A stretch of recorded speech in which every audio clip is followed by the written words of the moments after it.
Ready? Yeah.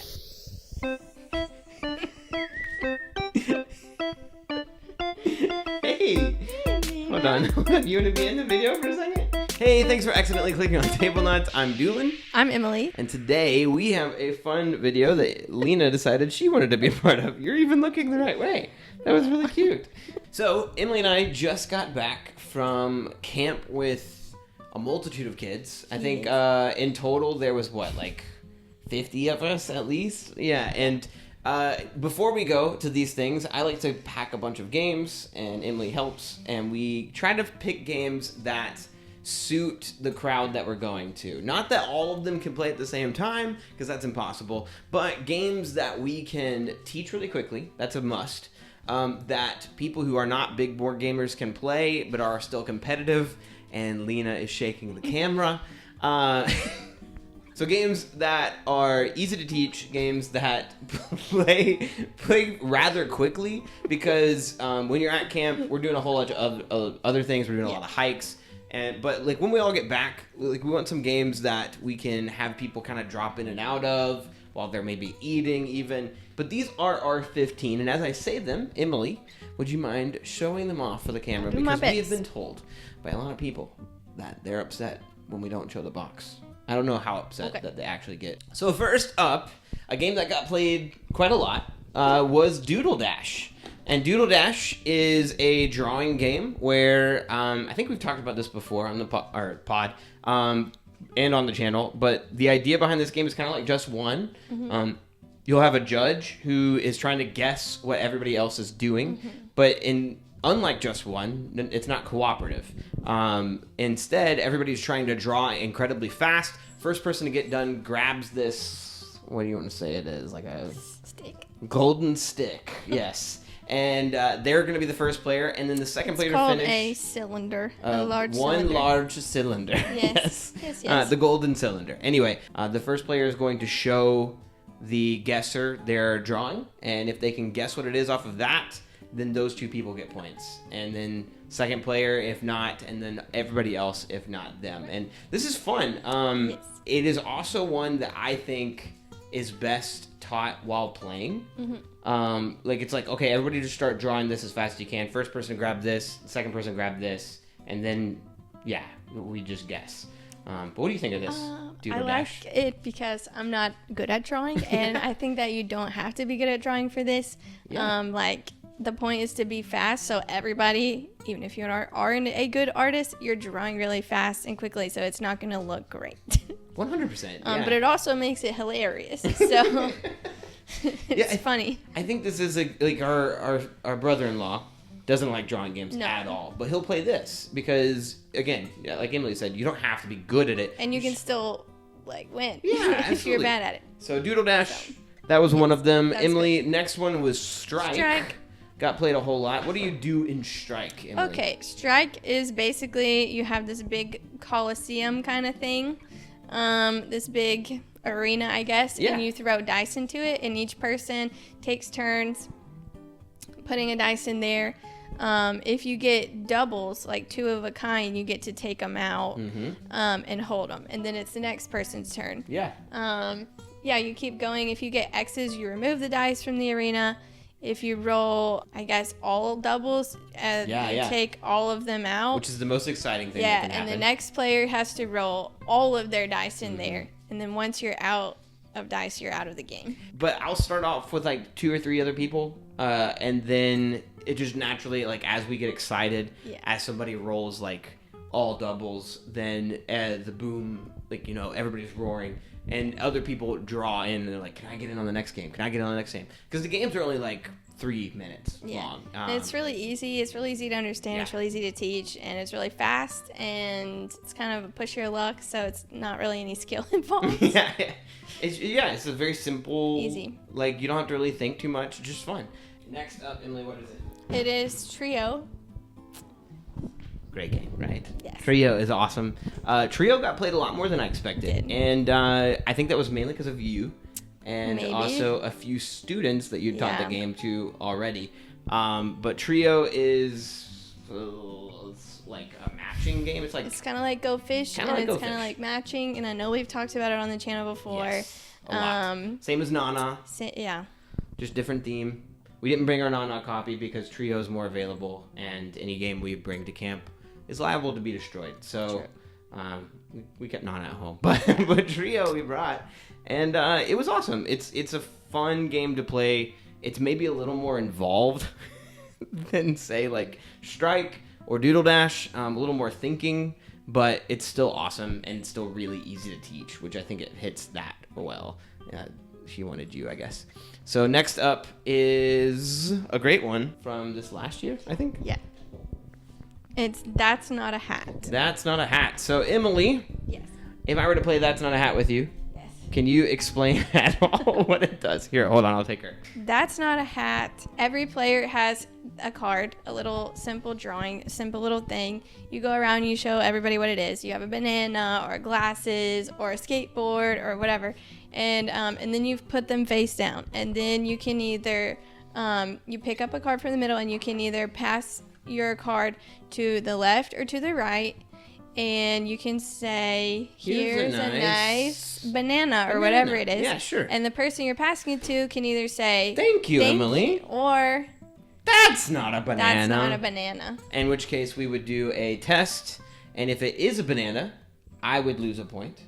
And if it is not a banana, you would lose a point. Right. In this It's a bow case, tie. it was a bow tie. But you didn't see what the card was beforehand, Right. So that wasn't fair.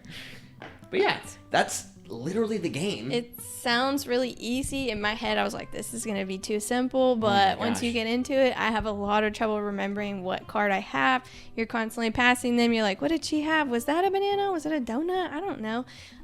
It makes for some really funny moments because people can't remember. They get stuck or they're trying to bluff and they're trying to lie. It's hilarious. Yeah, I love this game. That's Not a Hat was played quite a bit. And then we had Hand-to-Hand Wombat, which we did not. I don't have it here. Oh, it kind of got destroyed. It was messed with quite a bit. But I'll explain this one really quickly. This one's bonkers. It's like Trader Mechanic meets that little like stacking game that babies play. But everybody's blind in the game. You have to cover your eyes with one hand, and your other hand is being used to build these like towers in the box, and all of the stuff is inside the box, and it should be easy. Like you have a 2-minute time limit to build all 3 of them, but there's one person who nobody knows who they are, is an evil wombat, and they want to ensure that none of the towers, or at least fewer than 3 of the towers, get built, because depending on how many towers get built, a certain amount of points go into the good or the bad column. At the end of each round, also, the team can vote on who they think the bad wombat is, and that player is out for the next round. And so it's it was good. It was good, but it made some people really mad. The bad wombat won a lot. I think that's just our kids, though. Yeah, they were very competitive, and people did not like getting accused of being the bad wombat when they weren't. Some hurt feelings. But it was great. It was still fun. Yes. We next have one of your favorites. Yes. Which is Medium. Medium. And in this game, we've actually recorded a gameplay of this, and then it never got put out because we lost some of the audio. I didn't know. So I'd love to do it again, but I thought it'd be fun, Emily, if we demonstrated how to play it rather than talking about it. I didn't know this was happening. So yeah, you don't. You didn't. So I'm gonna give you. Everybody has a hand of cards. Yeah. So you're just gonna take those. I'm gonna take these, and one of us will play one of our cards. Do you want to go first, or you want me to go first? I'll go. You want to go? Okay.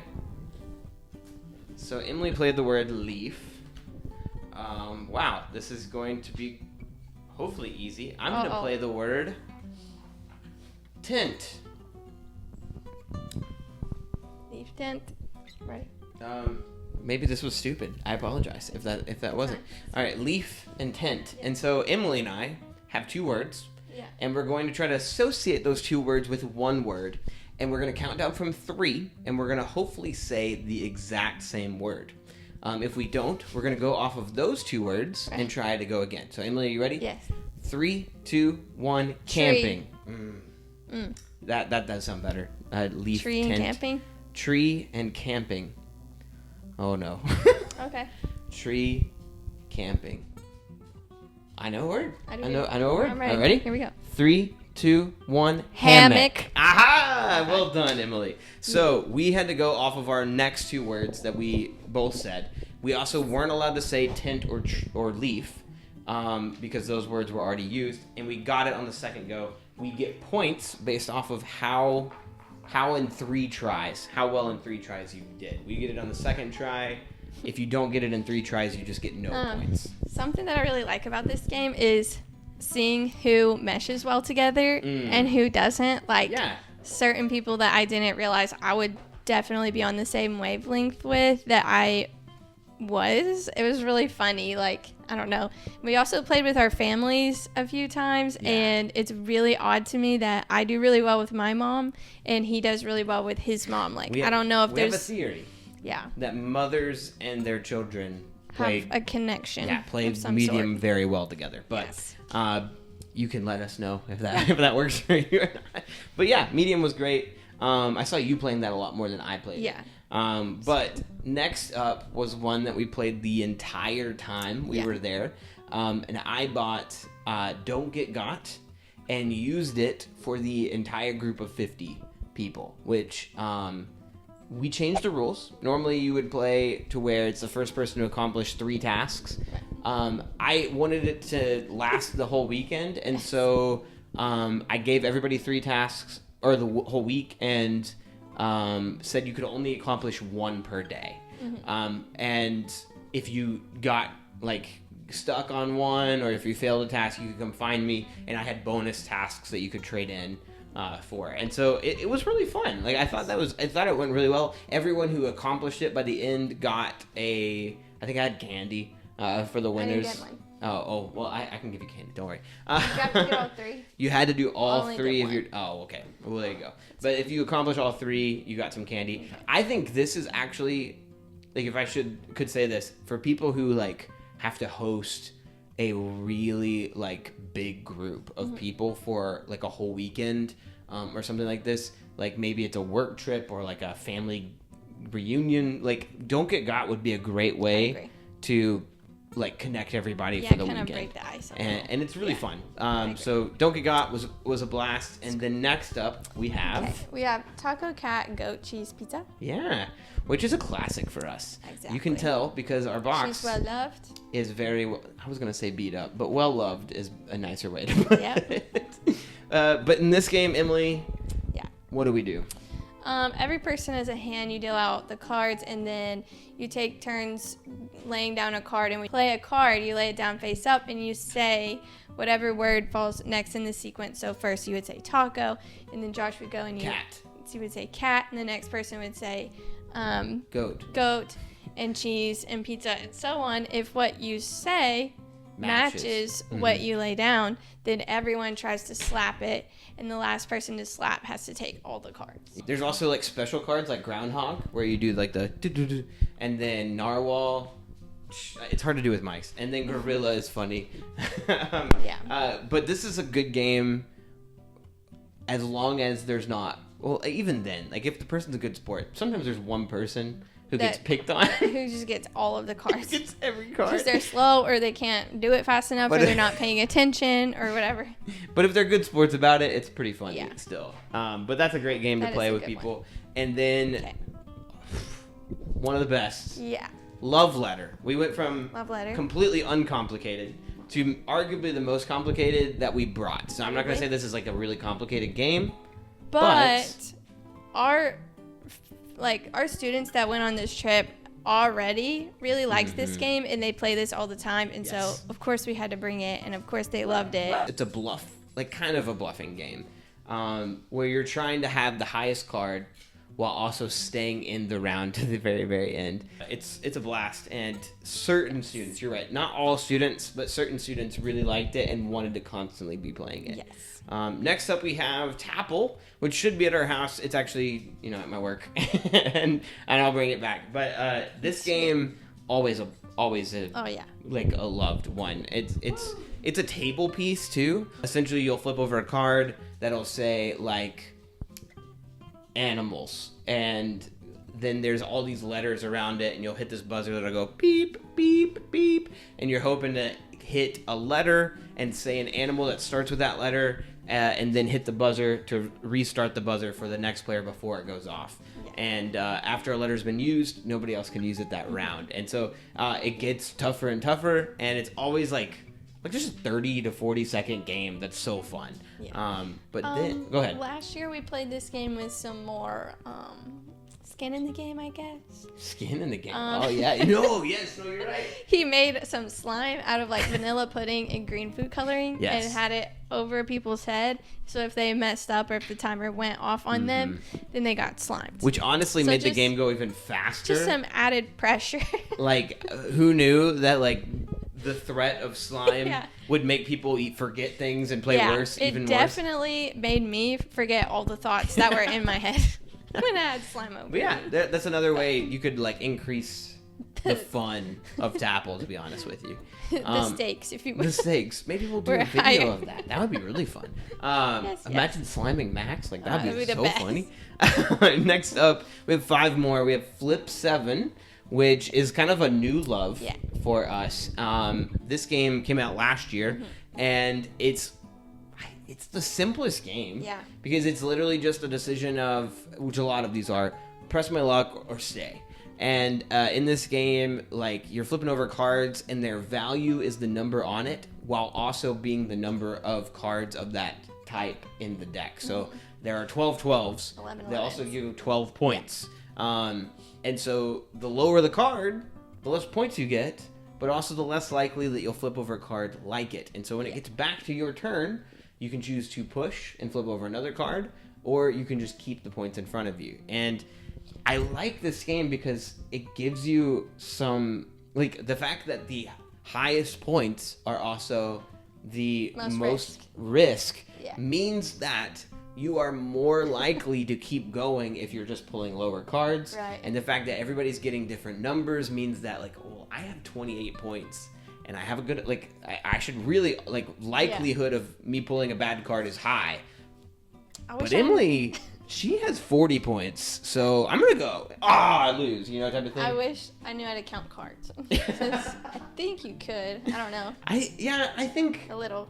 I think if somebody takes this game a little too seriously, it might maybe lose its fun. But I had, there's a lot of good moments in this, too. Kind of like that strike and what else did we say? That's not a hat, where there's, like, you flip and it's like, or just the right card, you know? Right. But do you like this game? I love this game. This is really fun. We also played this with my family, and they don't get super into games, but that one they really like. Your dad really likes this game. He does. But yeah, that's Flip 7. Next up we have, not here, it's the last one that's not here, but it is the biggest game I brought, which was Iron Forest. And you never got to play this. No, I didn't. I saw it. It looked intriguing. I think that's like the point. The hope was I would bring this game that might be a little more involved than these other games, but people would see it and they would be like, I kind of want to learn. Like, Josh, what is this? Exactly. Like, how do I play this? And Iron Forest was that. It did its job, like, so well. In fact, my copy is very well loved now, and I'm a little nervous about like having to play it some more. But in this game, you play a team of robots versus another team of robots. There's dual layers to this game. There's a launcher. You have to flick things, and like the whole point is to capture flags while also bumping into the other team. And so there was like camaraderie that went on around this table, where each person on one side picked the robot while the other team picked their robots, and they were excited when somebody did something crazy good. And it was just like I at least saw one really good game of it, of 4v4, and I was like, this is what I was hoping for. Like, this is what I wanted. And so awesome. It was good. I'm glad I brought it. And then the next game is Wavelength. Which didn't get played a whole lot. Yeah, I didn't play this one. I played this one time. Okay. But I think it was also with people who had played before. Yeah. I think it's easier to play with people you know well, if that makes sense. Yeah. I mean, yeah. I mean, maybe it's more interesting to play with people you don't know. I think if you're going for like good team camaraderie, like absolutely. Like I love playing this with you because I feel like we're always on the same wavelength, kind of like Medium. Medium is hard to play with people you don't know, right? Like it's just like you might struggle really, really bad. And Wavelength can be that way too. But it also, maybe you'll learn some things about people. Right. Maybe you learned that Emily doesn't find Harrison Ford attractive. I think you do though, don't you? Right? In his later years, we'll maybe never not. know. You'll never know. Wow, you're not going to tell everybody. Probably not. You don't want to put it out there, okay? Nobody's going to use it against you. All right, next up is Poetry for Neanderthals. Do you remember how to play this game? Yeah, this one's hilarious. So it gives you a prompt. There's two different ones. Say it gives you a no stick, which is true. Well, yeah, but ours got busted, so we don't use that. But yeah, on the card, it'll say like a phrase like, I don't know, popcorn. Oh, yeah. And then at the bottom, it'll say a phrase with that word, like popcorn chicken or something. Oh, yeah. And so the top one, for 1 point, you can get the people to guess popcorn. Mm-hmm. Or for 3 points, you can get them to guess the whole phrase, popcorn chicken. Mm-hmm. But you can't say popcorn and you can't say chicken. And then after that, while you're getting them to guess, you can only say one-syllable words. And this is where the fun part comes in. Because you do sound like a Neanderthal. You really do sound like a caveman or something. I don't know. So, like the example on the back says campfire. And the clue is hot place where you roast soft white cube. Because you can only say one-syllable words. But if someone says more than one syllable in a word, then you get to bop them with the no stick. Yes. Or if they say, like, one of the words on the card, you hit them with the stick. And then lastly, a game that requires, like, no thinking, really. It requires more dexterity skill, and that's Beano, which I have my copy here. I also have one for those campers, and that's a blast. Yeah. I think it's made for, like, people who don't really like other board games, if that makes sense. Like, the people who I found really like this don't want to play card games. They don't really want to play other things. Like even some of our friend's kid loves this game. Like Heather and Ben's kid loves this game. He's not gonna play Flip 7. He's not gonna play like these other games. But this is exciting, right? Like it's like playing. It's less of a board game. It's more like a foosball or like an with activity, right? But I love this. I think that it's just a fun piece, and it draws people in as you play. I agree. Emily, you don't really play this much. I don't vibe with this that much. I don't vibe with this that much. It's because it hurts my finger when I flick it. And that's probably a me problem, and I'm also just not very good at it. I think I do it wrong because I don't think it's supposed to hurt. Yeah, I don't think it's supposed to hurt either. I think I flicked it too hard. I don't know. And so that is our 15 games. What we're going to very quickly do now, and I'm going to put Beano away and also Lena away, is talk about 3 categories of games we're going to award. There she goes. She's like, I want to stay on camera. No, please. Starting with the most played. The ones that, they might not be our favorites necessarily, which is a whole other category. At the camp. But what ones did we see get most played? Did I play the most, or did we see the most? We saw get played the most, or you take it as you will. All right. I think both can be true. I'll let you go think that I saw probably Trio get played the most. Trio, okay. So Trio got played the most. Do you want to say anything else about Trio? Like, why do you think it got played the most? I think that some of the students really already knew this. Actually, one of the kids, we ended up giving him a copy for his graduation gift because he was so obsessed with this game. And so he brought his own copy and was really excited to play it with all of his friends. So, yeah. Yeah, I am right there with you. I think the other game that got played the most, and it was honestly the game that I got to play the most, was Love Letter. This is the one I played the most, probably. It might not have gotten played by the most people. The same group was always playing Love Letter. The same group, the most competitive group, honestly. That's true. Were constantly playing Love Letter. Yeah. And this is probably one of my favorites on the list. But Love Letter, so fun. Trio, also amazing fun. Yeah. Next category is biggest surprise. So this could be bad or good. Like, what game you already have your thought? I do. What is your pick for biggest surprise? My pick for biggest surprise is Hand-to-Hand Wombat. Hand-to-Hand Wombat. And first of all, I was surprised that they even wanted to play it.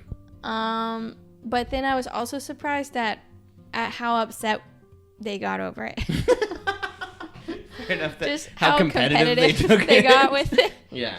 Probably. Yeah. No, I think that would be it was easily the most controversial game that we brought. My pick for biggest surprise is going to be on the positive side, and it's the one that I would like. It almost was most played for me.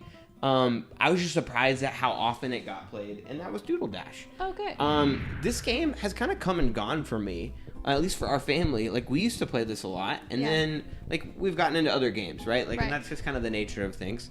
But there were so many students that learned this and chose this as kind of their game for the week. And I was surprised. Like, they constantly were asking to play it. They were asking for other markers. Because markers were getting used up too much. And it was great. It was great to see kind of Doodle Dash get the love it deserves. Get the love it deserves. Yeah. Good thought, Emily. All right, and then lastly, our personal favorites. I'm going to say, this is not of all time. I'm going to say your personal favorite for the weekend. For the week. Or for the week. I got it. You got it. Go ahead. I love Trio. But that's not what I'm going to pick for this. Wow, okay. I'm going to pick That's Not a Hat. Oh, nice. I thought this game was really funny. Yes.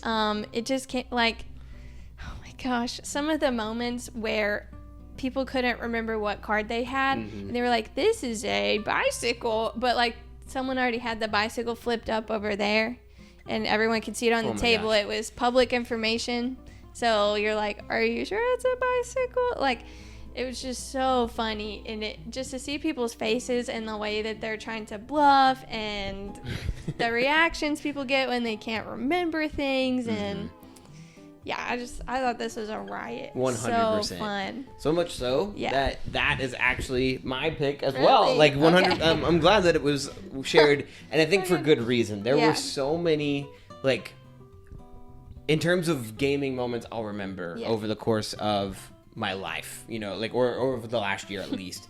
This had like some just like I was crying laughing. I was too. And I think everyone who played it at first doubted that they were going to enjoy it, and then ended up wanting to play it more. Yeah, and I think too, like, even people that don't really play games or don't really like want to learn, or maybe they just want to sit and watch, after watching this one a couple of times, they were jumping in and they were wanting to play it. And so it was getting everybody on the table playing, which I love. Yeah. So.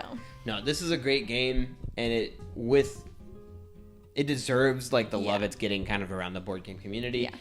If only because I brought 20 plus games, and this was easily both of our favorite experience. Crazy. We didn't talk about this first. Yeah, we didn't talk about it first either. When you started to grab it, or I thought you were going to grab medium. No, I really like that one. And then you started grabbing That's Not a Hat, and I was like, okay, yeah, no, I agree. But those are our games that got played. If you like this video, let us know. If you got any good recommendations for us that we did not mention. Like, I'm always on the lookout for games I can bring that are in big groups that I can kind of bounce around and teach really, really quickly. And these are my choices for at least that. At one point, I looked around just the cafeteria area, and literally there were like 8 groups of different people playing all different games. And I was like, what have you created? This monster. Done something great. I've done something great is what I've done.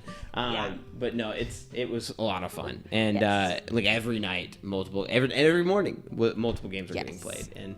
And so, yeah, that is our list. Again, thank you so much for watching. Emily, thank you for being in this video with me. And we'll see you guys next time.